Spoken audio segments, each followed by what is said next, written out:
घटना चक्र, सह प्रायोजक MDH मसाले। असली मसाले से MDH।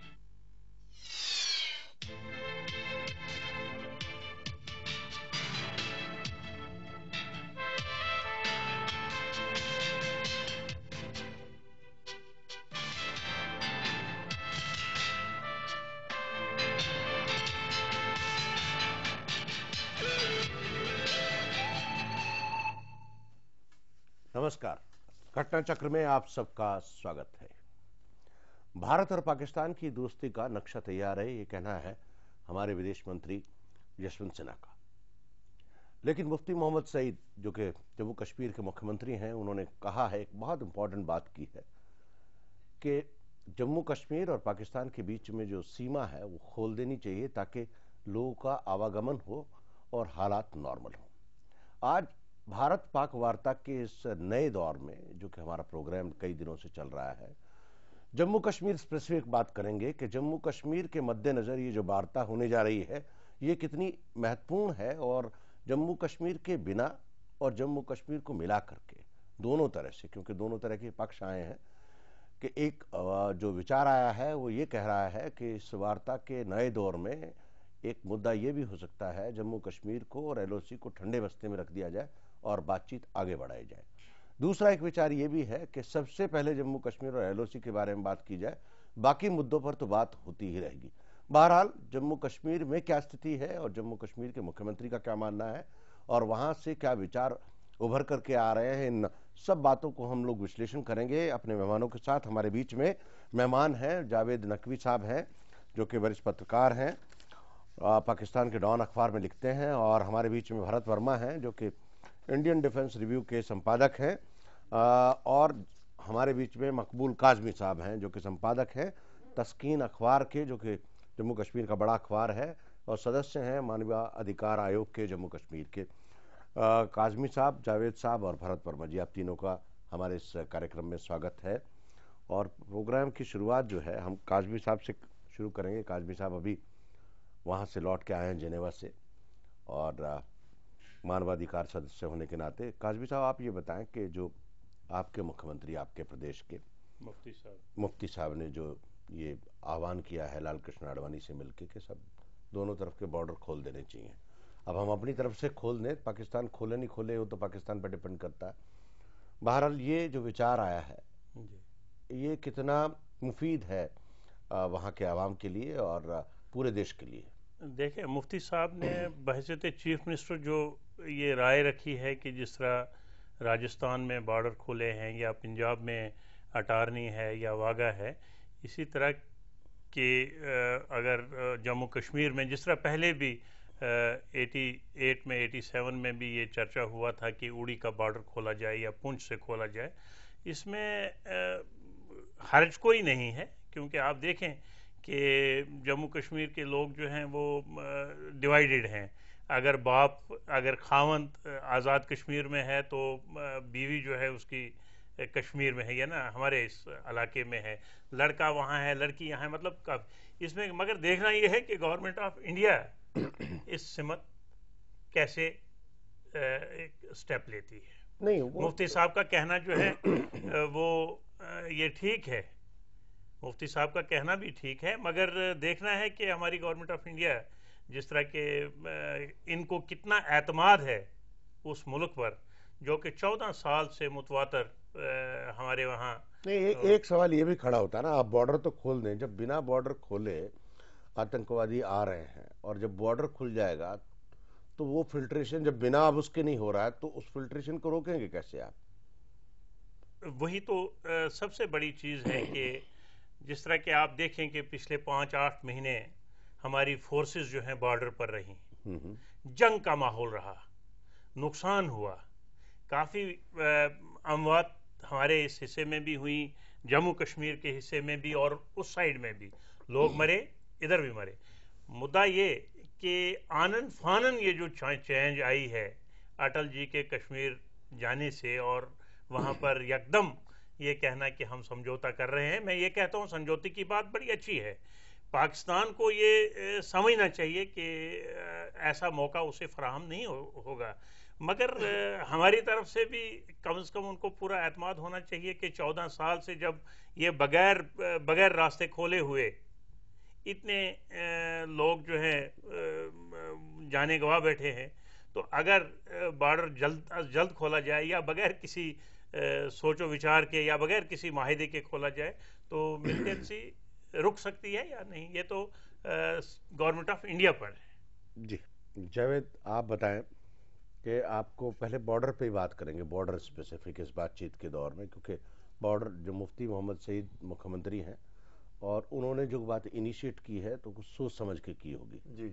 और हो सकता है उसमें केंद्रीय सरकार से सलाह मशवरा ना भी हुआ हो, उनका अपना एक ओरिजिनल आइडिया हो, क्योंकि ये बैकडोर डिप्लोमेसी चल रही है तो कई आइडियाज तमाम तरह के हिस्सों से आते हैं। कभी देखिए जो का अगर आप नक्शा देखें उसके चारों तरफ जो ममालिक हैं तो आपको बिल्कुल ये लगेगा कि ये बिल्कुल बहुत ही गलत तरीके से जो डिवीज़न हुआ है बॉर्डर पे ख़ास तौर से जो आफत आती है, तो बिल्कुल एक ही कल्चर, एक ही लहजा, एक ही ज़ुबान वाले लोग, चाहे आप बंगाल को लें, चाहे आप नेपाल को लें, चाहे आप श्रीलंका और तमिलनाडु को लें, चाहे तो और या पंजाब को लें, राजस्थान, वेस्ट राजस्थान और उनका गुजरात को लें, जो उसका इलाका जो है, तो जो आपने बात कही बिल्कुल सही है और एक माना में इसकी हकीकत और भी दोबाला और बहुत मजबूत हो जाती है जब आप देखें कि चारों तरफ जो पैटर्न है इस वक्त दुनिया में, जैसे गल्फ कोऑपरेशन काउंसिल का एक यूनिट है, जैसे यूरोपियन यूनियन है, यूरोपियन यूनियन के जो सदस्य हैं वो एक दूसरे के मुल्क में जाते हैं बगैर वीज़े के। इसी तरह से गल्फ कोऑपरेशन काउंसिल के जो अबू धाबी से आप सऊदी अरेबिया चाहिए, कतार चले जाइए वगैरह वगैरह, कतर है, ओमान है, तमाम जगह। तो सार्क जैसी एक मुहिम है, मैं तो समझता हूँ जैसे अभी हमारे यहाँ एमपीज आए बगैर वीजे के, जो पाकिस्तान से एमपीज आए, तो सार्क एमपीज को वीजा नहीं लेना है ना? नहीं लेना पड़ता। मैं कह रहा हूँ सार्क के सिटीजन्स को क्यों रोक रखा है? ये क्या बात है कि चीफ जस्टिस जो है ये हर कंट्री का जा सकता है बगैर वीजे के, एमपीज जा सकते हैं, तो हमने क्या खता की है, पत्रकारों ने क्या खता की है कि हम एक दूसरे के मुल्क में नहीं जा सकते हैं खुल के। अब सवाल रहा कि एलओसी का, जी एक मिनट, एलओसी पे मैं एलओसी जी सवाल रहा एलओसी का। तो एलओसी की मैं आपको एक हकीकत ये बताऊं कि बिल्कुल सही है, मुफ्ती साहब का कहना है कि खोल देना चाहिए, बॉर्डर्स को खोल देना चाहिए, लेकिन उसकी जो आयरनी है, जब हम लोग एक जत्था गया था पाकिस्तान कुछ 1-2 साल पहले पत्रकारों का, तो उसमें उन्होंने कहा था हम चलिए आपको मुजफ्फराबाद ले चलते हैं, और कुछ लोग चले गए तक्षशिला। तो जो मुजफ्फराबाद लोग गए तो उनको यहाँ के ऑफिशियल्स ने हिंदुस्तान वापस आने में बड़े प्राइवेटली खड़काया कि साहब आप वीजा लेके उस इलाके में गए जो कि हमारा है। तो अगर हम उस लॉजिक से भी माने तो अगर वो इलाका हमारा है तो हमको वहां आने जाने की रोक होनी नहीं चाहिए।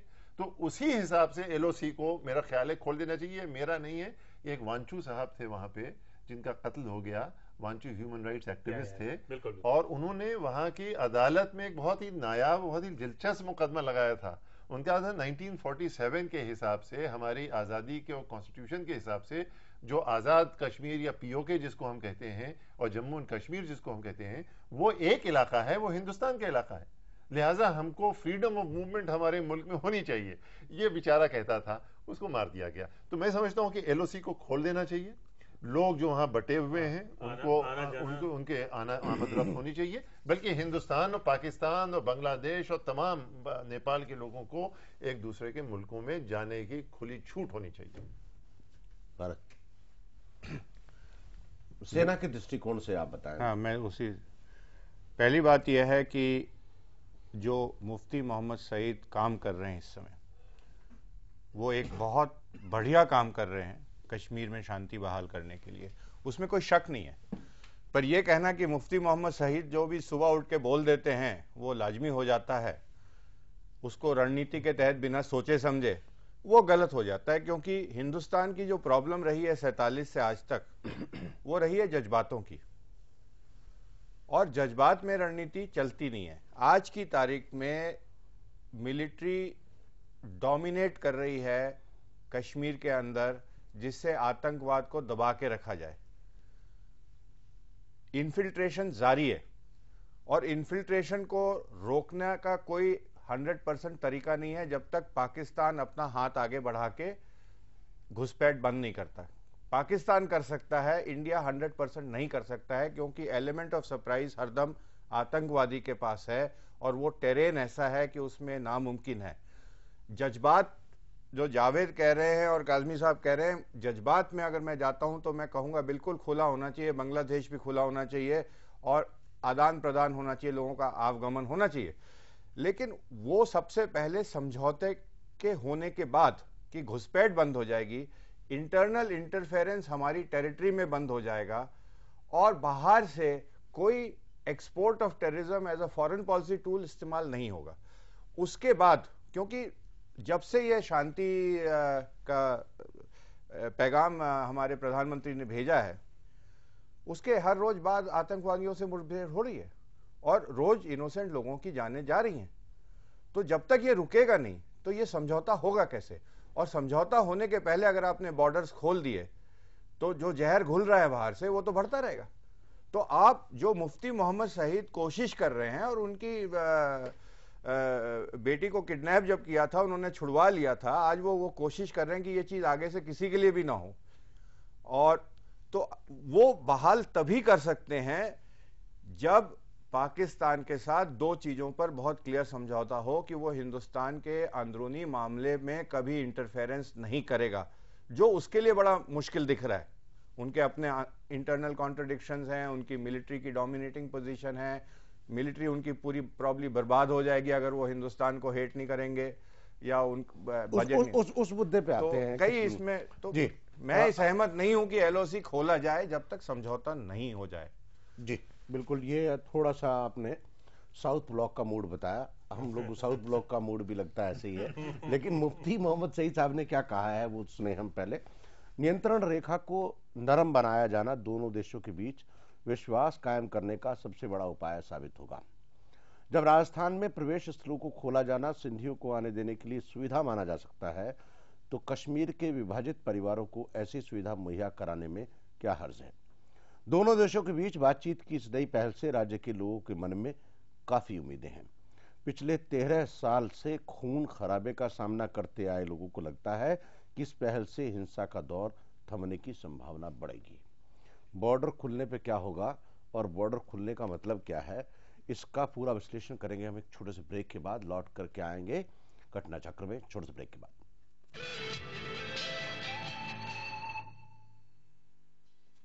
घटना चक्र सह प्रायोजक MDH मसाले। असली मसाले से MDH MDH। प्राण से प्रयास, प्रयत्न से विश्वास, विश्वास से संभव, कर दिखाए लगन ऐसी ऐसी जैसे भक्ति, भक्ति से है शुद्धता, शुद्धता से शक्ति। राजधानी बेसन, शक्ति शुद्धता की। जो भी बनाओ ऊपर से डालो थोड़ा सा चंकी चाट मसाला, वो छोले बल्ले बल्ले की बैंगन भाजा, MDH चंकी चाट मसाला, दुगने मजे वाला MDH। Here begins the era of royalty.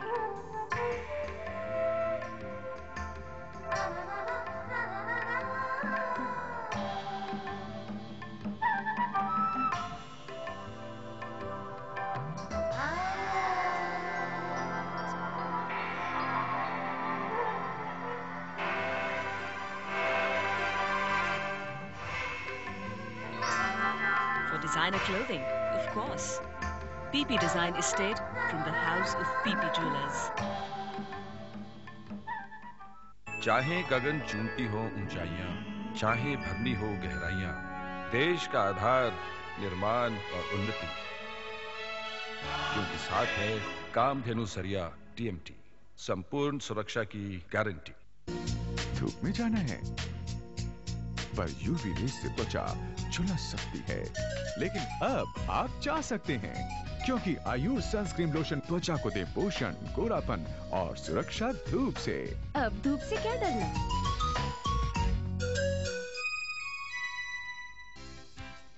Rex Remedies Private Limited, Delhi.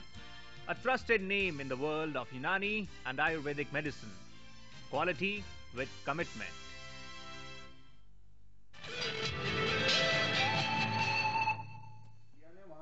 घटना चक्र में आप सबका एक बार फिर से स्वागत है। हम लोग चर्चा कर रहे हैं कि भारत और पाक के बीच सीमा खुले तो उसका क्या परिणाम होगा। मुफ्ती मोहम्मद सईद साहब जो कि जम्मू कश्मीर के मुख्यमंत्री हैं, उन्होंने ये आगाज किया है कि बॉर्डर खुलना चाहिए। इसी परिप्रेक्ष्य में हम भारत और पाकिस्तान की दोस्ती के दूसरे दौर यानी कि के बारे में बातचीत कर रहे हैं। बातचीत में शामिल हैं जावेद नकवी साहब, भारत वर्मा साहब और मकबूल काजमी साहब। हम लोग बातचीत का सिलसिला शुरू करें। काजमी साहब, मुझको ये बताइए, देखिए क्या है कि बीमारी है और बीमारी बड़ी गंभीर है, तो उसमें अगर बीमारी ना होती तो सीज फायर ही क्यों होता? हाँ, उसमें अब आप ये कह रहे हैं कि एक आदमी का, चलिए इसको बुखार इसका खत्म तो होता रहेगा, इसकी आंखों का इलाज भी होता रहेगा, इसको थोड़ा चलने लायक कर देते हैं।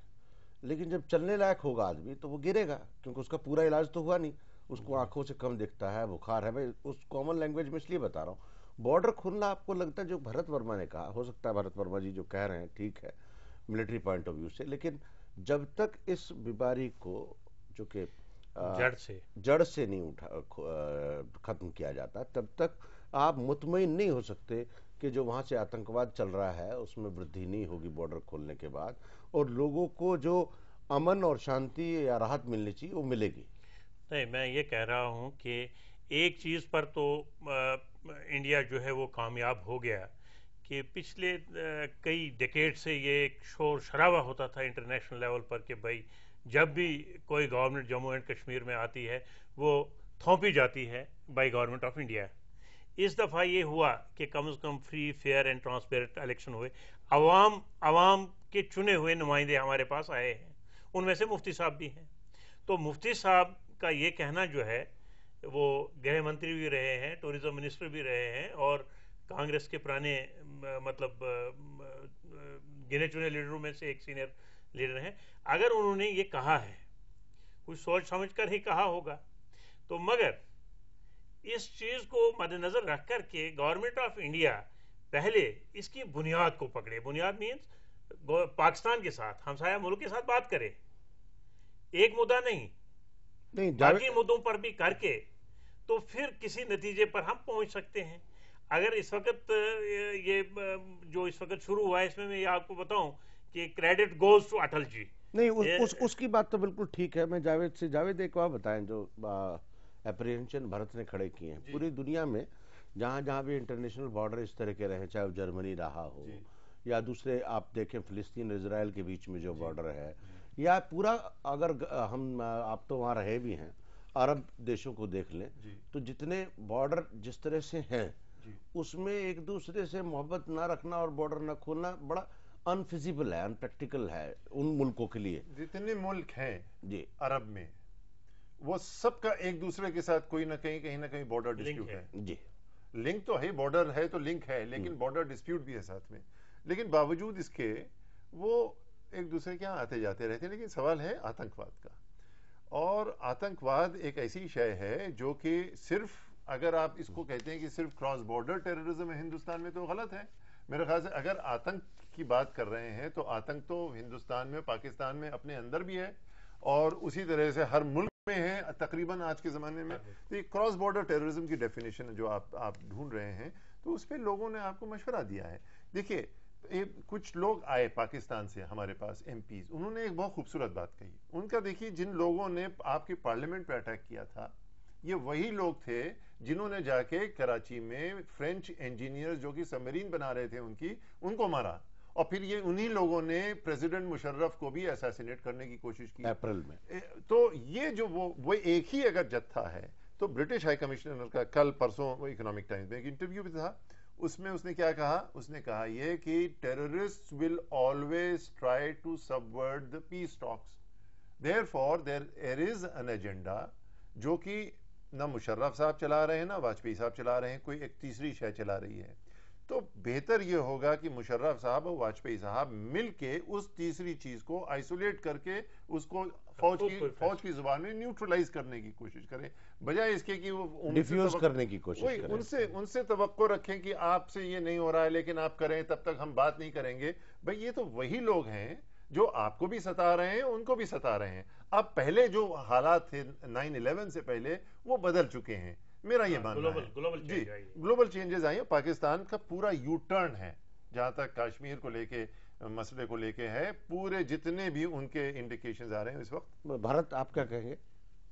देखिए, अगर जावेद जी की बात हम मान लेते हैं तो अगर मुशर्रफ साहब को प्रॉब्लम है कि वही जत्ता है जो यहाँ आतंकवाद करता और वहाँ करता है, तो वो हमसे एक डिवीजन मांग लें मेंटेन करने के लिए। अगर उनसे नहीं संभल रही है पाकिस्तान आर्मी से तो वो हमसे मान लें, क्योंकि हम तो इसको 55 साल से देख रहे हैं इस चीज को जी। तो हमें सबसे ज्यादा तजुर्बा है, तो हम इसको संभाले हुए हैं और एक बहुत रीजनेबल लेवल पर। अगर संभाले हुए हैं तो आतंकवाद यहाँ क्यों इतना फैला हुआ है? नहीं, पाकिस्तान में जितना फैला हुआ है Bharat is talking like a true soldier, you know. ठीक है, तो वो हमसे मांगे तो हम उनको मदद भेज देते हैं।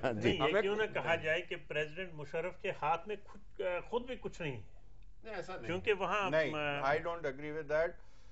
President Musharraf Pakistan army controls ये जो एक्सपोर्ट हो रहा है, इसमें बिल्कुल डायरेक्ट हाथ है। अगर ISI पाकिस्तान आर्मी तकरीबन एक ही चट्टे बट्टे हैं, अगर ये चीज वो बंद कर देते हैं तो शांति बहाल हो सकती है। पाकिस्तान को बहुत सारे, हिंदुस्तान इतना बड़ा मुल्क होने के नाते बहुत सारे कंसेशंस मिल सकते हैं, एक्सटेंडेड इकोनॉमिक जोन हो सकता है, बहुत सारी चीजें हो सकती हैं। मैं अभी आता हूं उस पे। लेकिन अगर आपको ध्यान हो तो 19 मई को लंदन में कॉमनवेल्थ ट्रेड उसकी मीटिंग होने जा रही है और पाकिस्तान उसका मेंबर नहीं है। कॉमनवेल्थ कंट्रीज की ट्रेड्स की मीटिंग होने जा रही है, पाकिस्तान वहां के नहीं, वहां के निकाले हुए तो हैं जी। और कोशिश ये जारी है पाकिस्तान की कि उसका मेंबर हो जाए।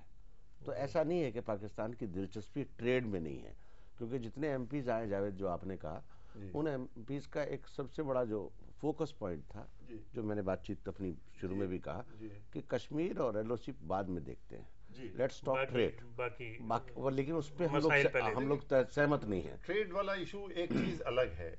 ट्रेड का इशू जो है वो सार्क के अंदर भी फिट होता है, WTO से भी फिट होता है। मुझे नहीं लगता है कि उसमें कॉमनवेल्थ का कोई दखल है बहुत ज्यादा, बल्कि कॉमनवेल्थ की एक हकीकत जो होती थी, तो आपको याद होगा 60s में नारा लगता था कि पंडित नेहरू ने जब कहा कि हम ब्रिटिश कॉमनवेल्थ में हिस्सा लेंगे, तो हमारे जो वामपंथ और जो नेशनलिस्ट फोर्सेस थे, उन्होंने एक नारा लगाया था कि कॉमनवेल्थ का दास है नेहरू, मार लो साथी जाने ना पाए। अच्छा, हाँ, तो एक जमाना था जब हम लोग मिलके कॉमनवेल्थ को बड़ी हिकारत से देखते थे, क्योंकि वो कॉलोनियलिज्म की एक, अब हम लड़ाई जैसे कि जिमखाना क्लब है, उसमें कह रहे हैं पाकिस्तान को निकाल दिया, अच्छा किया, अब हम वहां पे जाके जॉगिंग करेंगे। मेरे ख्याल से छोटी छोटी बातें हैं।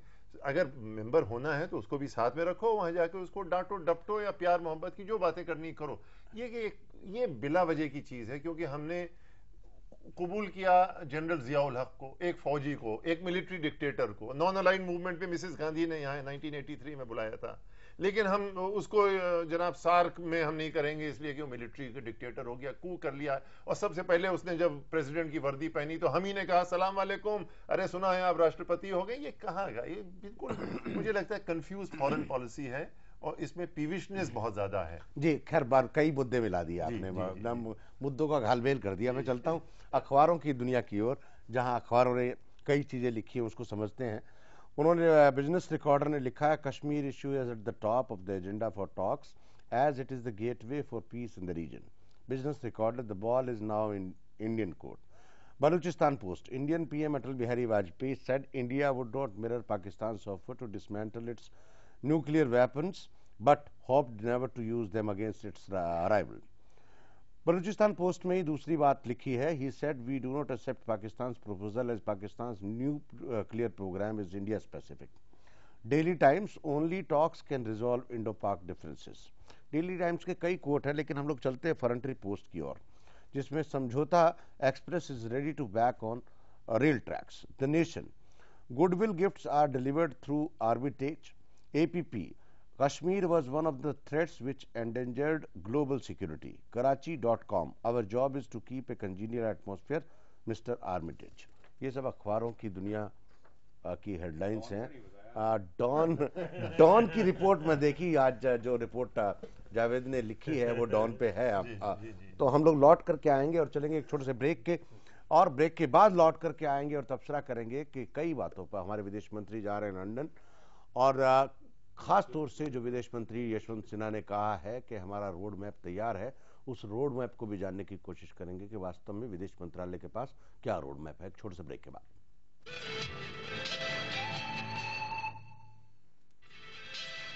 घटना चक्र, सह प्रायोजक MDH मसाले।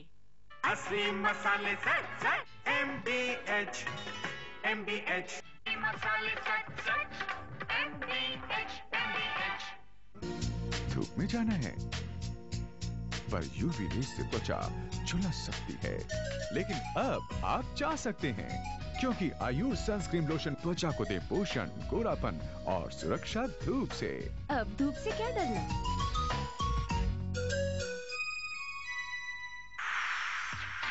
नए पाउच में बंद MDH मसाले, जो सबके पसंद। MDH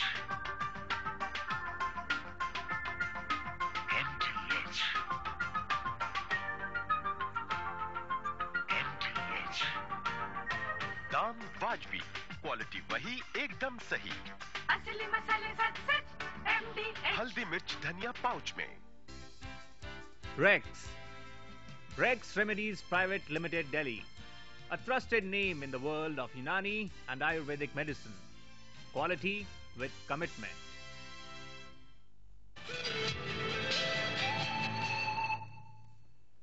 घटना चक्र में आप सबका एक बार फिर से स्वागत है। हम लोग चर्चा कर रहे हैं भारत और पाकिस्तान की दोस्ती के बीच में जो नया दौर चला है। हमारे विदेश मंत्री का कहना है कि रोड मैप तैयार है। उस रोड मैप में एक छोटी सी सड़क बनाने की कोशिश की है मुफ्ती मोहम्मद सईद ने कि बॉर्डर खोल देना चाहिए। बातचीत में शामिल हैं जावेद नकवी जी, भरत वर्मा जी और मकबूल काजमी साहब। काजमी साहब, मैं ये जानना चाहता हूँ कि आप तो जेनेवा में गए और जेनेवा से लौट आए। जेनेवा में जो बाकी मुल्कों के लोग मिले और जो मानवाधिकार के लोगों ने अपने एक्सप्रेशन दिए इंडिया के बारे में और ख़ासतौर से इस डिस्प्यूट के बारे में, ग्लोबली क्या चिंता है लोगों की, पूरी दुनिया के लोगों की इस मुद्दे को लेकर के? पूरी दुनिया के लोगों की नज़र जो है वो इस इशू पर है, और जो हमारे प्राइम मिनिस्टर ऑफ इंडिया ने इनिशिएटिव लिया है इसकी हर जगह सराहना की जा रही है। अब देखना है कि पाकिस्तान इसे किस तरह लेता है। नहीं, वहाँ पाकिस्तान के लोग भी रहे होंगे। पाकिस्तान के लोग थे, ऑक्युपाइड कश्मीर के लोग थे, planning and finance minister was there, agriculture minister was there, legislators थे, काफ़ी थे। वो भी बजाते खुद इसकी सराहना कर रहे थे कि भाई अगर इसका कुछ ना कुछ हल हो जाए बैठकर, तो इससे बड़ी चीज़ कोई नहीं है। क्योंकि देखिए ना, वहाँ के भी डिफेंस पर कितना इखराजात हो रहे हैं, हमारे भी यहाँ कितने इखराजात हो रहे हैं। तो अगर पीसफुली इसका कोई ना कोई सोल्यूशन निकलता है तो काफ़ी बीमारियाँ जो हैं वो दूर हो जाएंगी। जावेद, मुझको एक बात बताओ आप कि आपने तो पूरा अरब वर्ल्ड देखा है जी, और प्रधानमंत्री ने जिक्र भी किया है कि इराक के बाद हालात बदले हैं जी।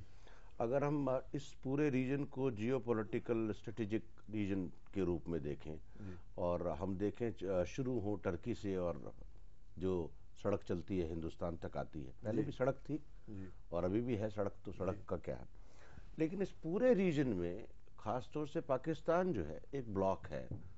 इस पूरे रीजन में सारा डेवलपमेंट ब्लॉक हो गया पाकिस्तान के चलते। अगर आप देखें खासतौर से पाकिस्तान का जो डेवलपमेंट हो रहा है वो because of help of America. Bharat ने बताया भी था पिछली बार $60 मिलियन हर महीने मिलता है डिफेंस का। लेकिन अगर ये पैच इस पूरे उसमें से कोर्डियल हो जाए, मधुर हो जाए, तो what is the bottleneck international politics के हिसाब से? I think if Pakistan is able to stabilize itself as Mr. Jinnah wanted it to be after 1947, in 1948 was whenever he made that inaugural speech when he said that Hindus shall cease to be Hindus, Muslims shall cease to be Muslims, they will all be Pakistanis, and almost on the model of India, that it will be a secular democratic state. This is Jinnah's ideal. After, so there was a little bit of absurdity कि एक तरफ तो ये है कि मुसलमानों के लिए मुल्क चाहिए लेकिन उसमें मुसलमान रहेंगे सेक्युलरिज्म के तहत, तो एक थोड़ा सा कॉन्ट्रडिक्शन है. लेकिन बहरहाल जो भी था वो तुर्की का अगर आप मॉडल लें, जैसा कि मुशर्रफ साहब कोशिश कर रहे हैं उसको बनाने की पाकिस्तान को, तो मेरे ख्याल से उसमें कोई बुरी बात नहीं है, सिवाय इसके कि तुर्की में डेमोक्रेसी पे थोड़ा सा वार हुआ है और जहाँ पे मिलिट्री डिक्टेटरशिप, तो are we going to live with that, are we going to be happy about that? हमारे यहाँ खुद अगर आप नजर डालें तो जिस तरह से हमले हुए हैं, मिसेस गांधी के जमाने में हमने भी इमरजेंसी लगाई थी, आज के जमाने में भी होता है कि नहीं देखिए उसकी बात नहीं कर रहा. आपने थोड़ा सा बात को आपने बिल्कुल ठीक पकड़ी बात, लेकिन मैं जो ये बात कह रहा था कि जो बॉटलनेक है, बॉटलनेक जो पाकिस्तान का जो बॉटलनेक है, मेरे ख्याल से जैसे ही ये गैस पाइपलाइंस वगैरह का किस्सा जो शुरू होगा, जिसमें कि हमारा भी इंटरेस्ट है, स्टेक है. अभी राम नायक साहब वहाँ हैं, आज ही की तारीख में तेहरान में तशरीफ फरमा है, और जो ईरान और अमेरिकन का बैक रूम में जो बातचीत शुरू हो चुकी है जिनीवा में, उनके ऑफिशियल्स मिले, यानी बहुत बड़ी चीज हो गई है. जो आपने बात कही कि इस दुनिया हमको बहुत गौर से देख रही है, मुझे बहुत डर लगता है जब दुनिया हमको गौर से, क्योंकि एक जमाना था जब हम दुनिया को हम गौर से देखा करते थे, जब हमें दिलचस्पी थी कि फिलिस्तीन में क्या हो रहा है, इराक में क्या हो रहा है, चलो ये मसले हम इनको सुलझा दें. अब ये है कि हम भूल गए हैं कि फिलिस्तीन में क्या हो रहा है, हम ये भूल गए कि इराक में. बिल्कुल सही बात कही अनिल ने कि ये दुनिया से यूं होती हुई जो सड़क आ रही है, तो उसमें जो पाकिस्तान एक ब्लॉक है, मेरे ख्याल से हमारी अपनी जहनियत भी एक ब्लॉक है कि हमने अपने आप को एक शोशा बना दिया है कि दुनिया हमें देख रही है कि साहब ये एक कश्मीर के ऊपर, और मालूम हुआ कि वो फायर फाइटर. जावेद बहुत बढ़िया पहुंचे. मैं आता हूं उस पॉइंट पे, you reach up to the point, लेकिन थोड़ा सा डाइवर्ट हो जाते हो. भरत के पास आता हूं. Bharat, you can understand the whole geopolitical situation.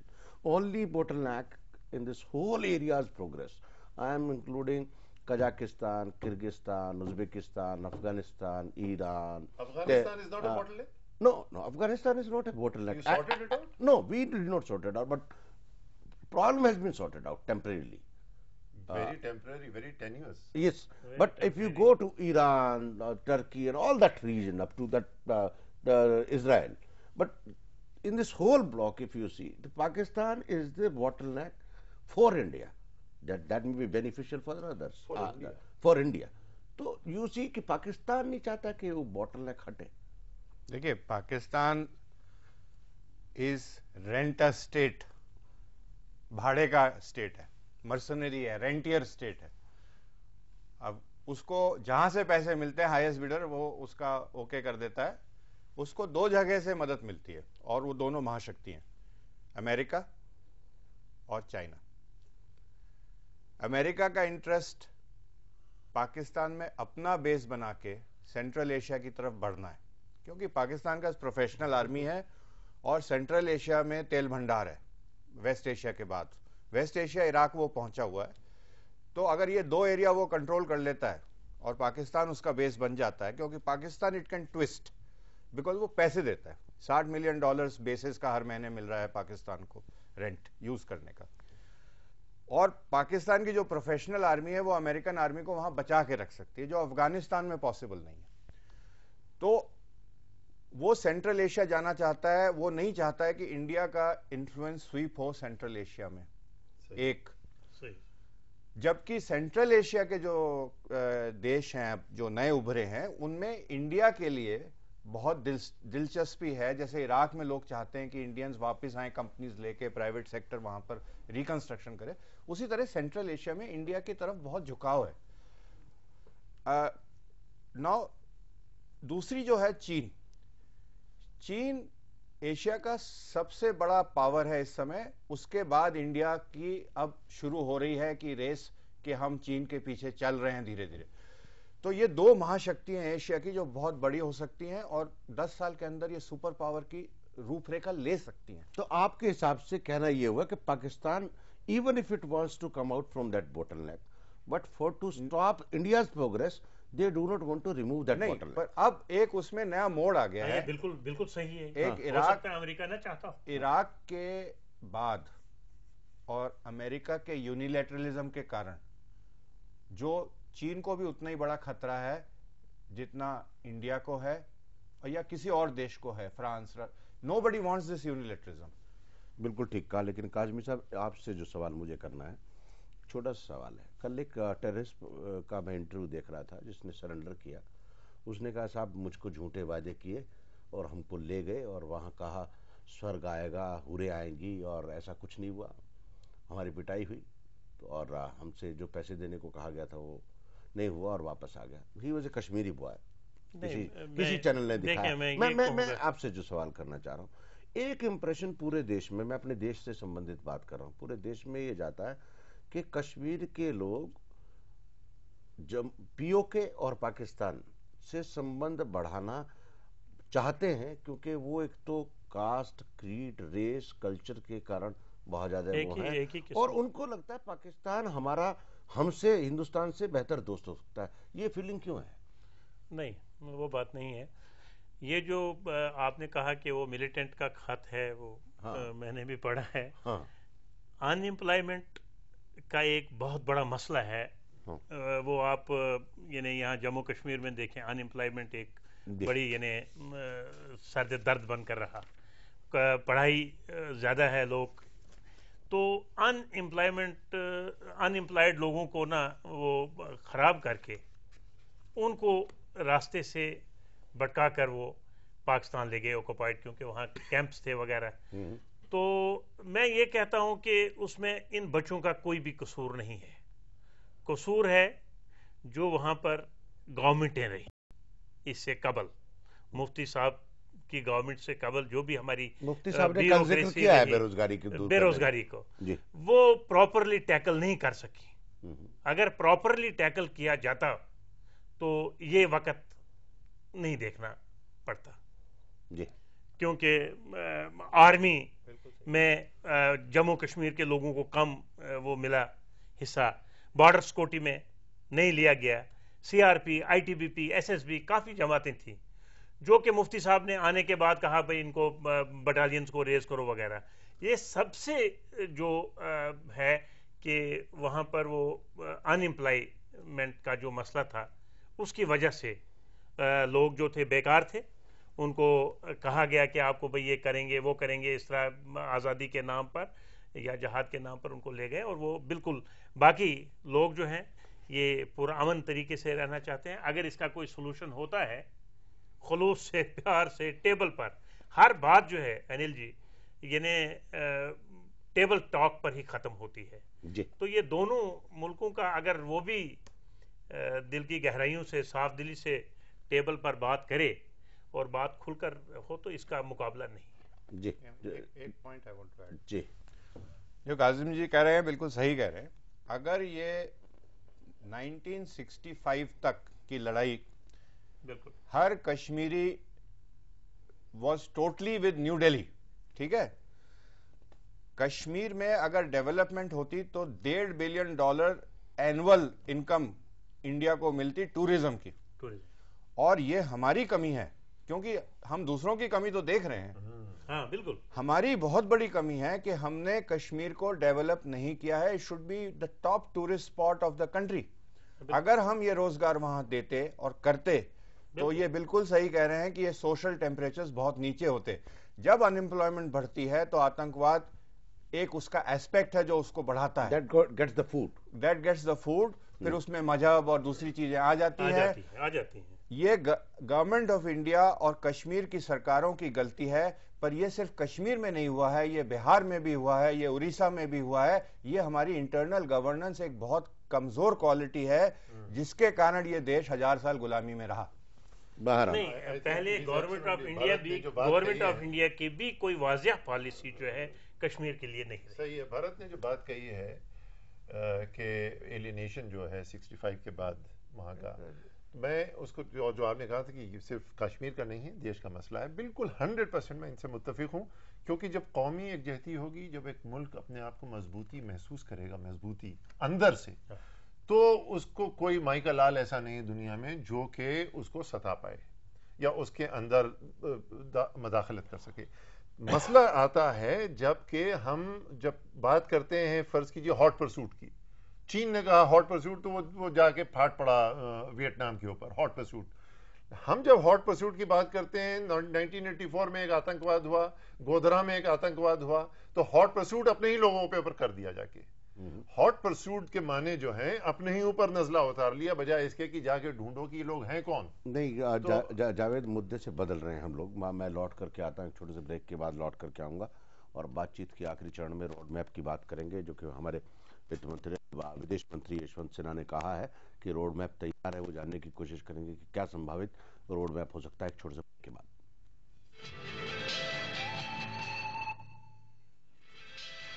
घटना चक्र सह प्रायोजक MDH मसाले। असली मसाले सच MDH। MDH। इस उम्र में भी मेरे सारे के सारे दांत सुरक्षित हैं। दांतों की सुरक्षा है वहाँ, असली दंत मंजन सच सच MDH। मेरी तरह आप भी दांतों को सुरक्षित रखना चाहते हैं तो MDH दंत मंजन करना ना भूलें। Here begins the era of royalty.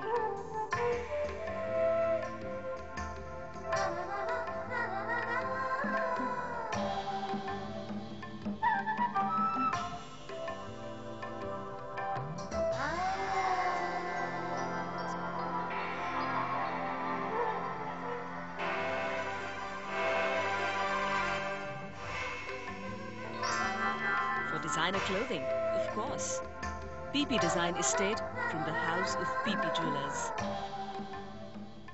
क्या आप एक IAS बनना चाहते हैं? आइए सिखाते हैं आपको सफलता की कला। नामांकन करवाइए चाणक्य IAS एकेडमी।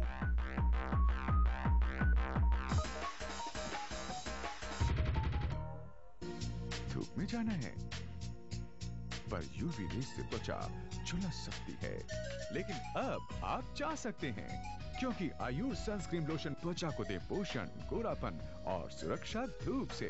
अब धूप से क्या डरना?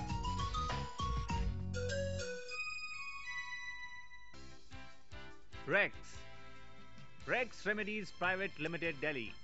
A trusted name in the world of Unani and Ayurvedic medicine. Quality with commitment.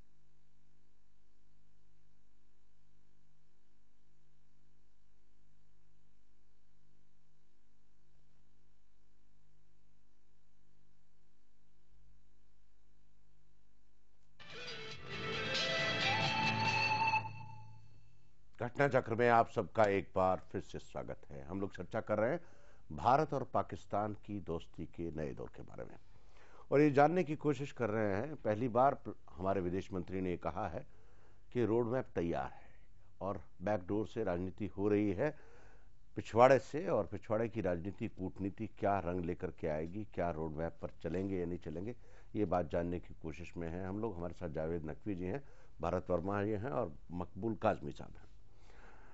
Kazmi साहब, आप तो वहाँ रहते हैं जहाँ की बातचीत हो रही है और बातचीत हो रही है दिल्ली में, इस्लामाबाद में और अमेरिका में। तो मैं वहाँ से आपका जो दर्द दिल है कश्मीर का, आपको लग रहा है रोड मैप जो तैयार हो रहा है उस रोड मैप में कश्मीर के बिना बात होगी या नहीं होगी, नंबर 1। नंबर 2, कश्मीर को मिलाकर के बात होगी तो जो रोड मैप तैयार की जाने की बात की जा रही है तो वो LOC पे जाके टिक जाएगी या LOC से आगे भी बढ़ेगी? रोड मैप जो कहते हैं कि तैयार हो चुका है, उसमें कश्मीरियों को पूछकर, दिखाकर, क्योंकि पहले तो कहते थे ना कि हुर्रियत वालों का ढंढोरा था कि नहीं जी हमें और पाकिस्तान को साथ रखें। अब तो वो बात नहीं है, अब तो उसमें बड़ा वो हो गया है। अब आपके वो जो नुमाइंदे आए हैं, गवर्नमेंट ने चुने हैं, उनके साथ वो रोड मैप दिखाकर उनसे सलाह मशवरा करके फिर आगे उसको बरोकार लाना चाहिए। जी, आपको लगता है कि किसी भी रोड मैप पे समझौता करने से पहले जो वहाँ के विधायक हैं, बिल्कुल मुख्यमंत्री हैं, बिल्कुल उनको कॉन्फिडेंस में लेना चाहिए। जी भरत, रोड मैप जो तैयार हुआ है, अगर हम उसको स्ट्रेटेजिकली और रोड मैप क्या है, पहले मुझे ये बताएं क्या तैयार हुआ? ये तो मैं भी जानना चाहता हूँ ना। तो यही तो पता नहीं है जी कि रोड मैप क्या है। नहीं, रोड मैप का देखिए 5, 7, 8 ऑप्शन है जी। जो रोड मैप उससे मतलब 10% ऊपर 10% नीचे हो सकता है। ईरान और भारत के बीच में पाइपलाइन है, हमारे जो एम्बेसडर्स हैं वो दोनों जगह आने जाने हैं, वीजा काउंसलर खुलने ही खुलने हैं, ट्रेड की जो एक लिस्ट आई है वो है एलओसी और कश्मीर पे जाकर के 2 मुद्दे पे जाकर के मामला अटकेगा। एक तो वहां से अगर आतंकवाद बंद हो जाए तो एलओसी जो स्टेटस को है, अंततः जो रोड मैप की जिसकी बात कर रहे हैं वो जाकर के टिकेगा कि अंततः हम जहां हैं जैसे खड़े हैं उस आधार पे चीजों को तय कर लिया जाए और उसको एक अंतर्राष्ट्रीय मान्यता दे दी जाए कि ठीक है, we agreed on the status quo, जहां है जैसा के आधार पे। अगर ये रोड मैप है तो how do you find it? देखिए, पाकिस्तान के अपने इंटरनल कंपल्शंस हैं। शिमला समिट में यही तय किया गया था। नहीं, वो तो ये कह रहे हैं ना, forget about Shimla, forget about Lahore, forget about Agra. ये रफली तय हो गया था जो आप कह रहे हैं रोड मैप।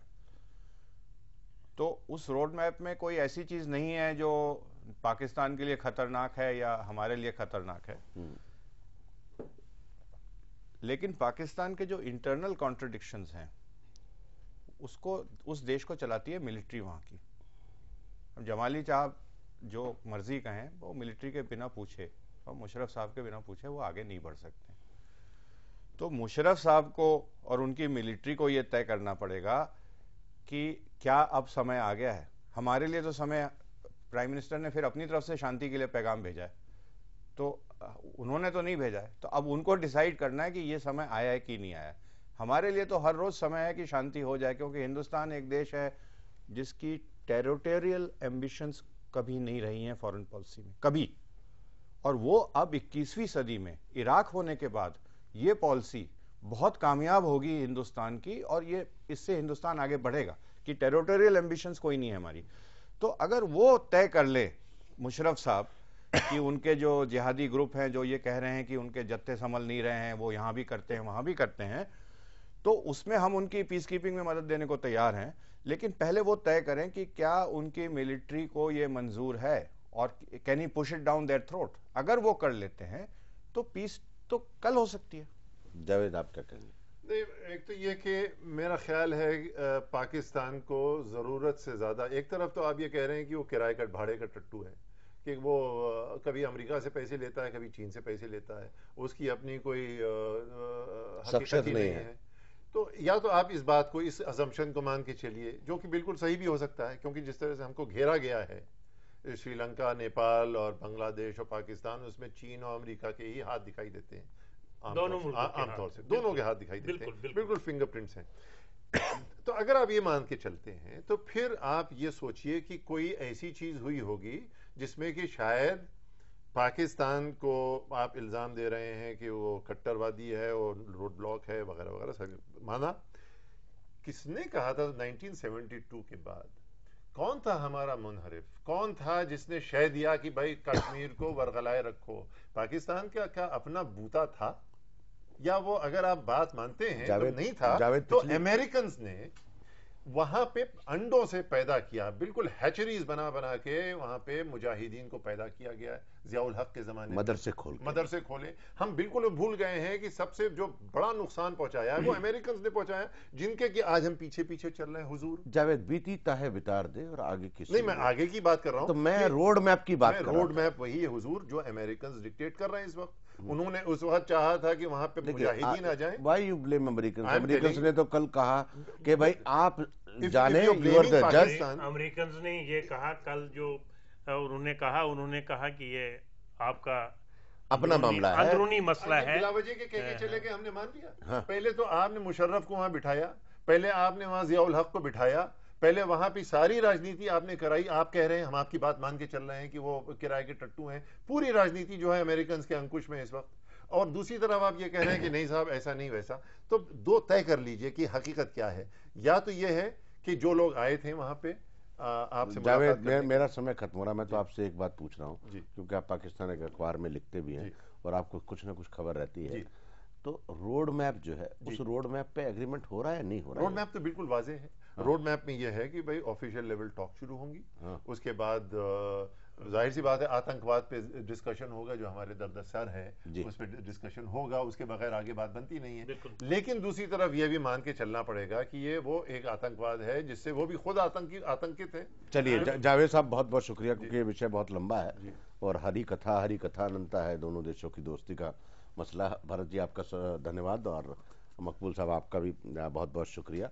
और बहुत कठिन है डगर पनघट की, जब ये डगर चलेगी, ऑफिशियल लेवल टॉक होंगी, बातचीत होंगी, क्योंकि अभी बहुत दाव पेच चलेंगे। और कूटनीति का यही तकाजा है कि हर चीज़ को, जैसे कि प्रधानमंत्री ने कहा है कि छाछ का जला फूक फूक कर कदम रखता है।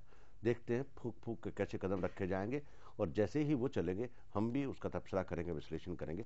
कल हम फिर मिलेंगे नए विषय के साथ, नए मेहमानों के साथ। तब तक के लिए धन्यवाद, नमस्कार, खुदा हाफिज।